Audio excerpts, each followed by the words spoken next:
Morning, Tiger. I might be a big cat in the bedroom, but it's a jungle out there and I look like a prize prat.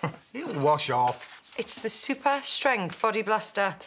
It's designed to see you through a weekend magaloo. It's not going to come off overnight, is it? Look, I can't keep saying I'm sorry, can I? I mean, I didn't mean to make the thing explode, did I? There weren't many tanning shops in Afghanistan, were there? That machine is meant to be idiot-proof. You said you knew what you were doing.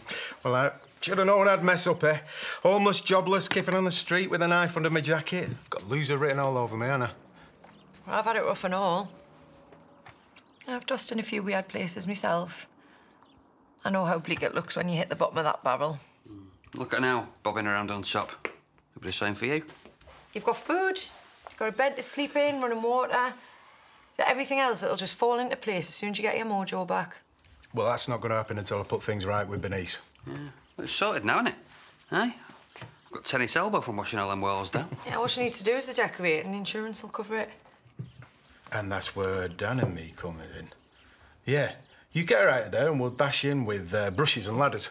Oh, we will we? What? No, you've done enough damage. And if you slap paint around the way you do fake tan...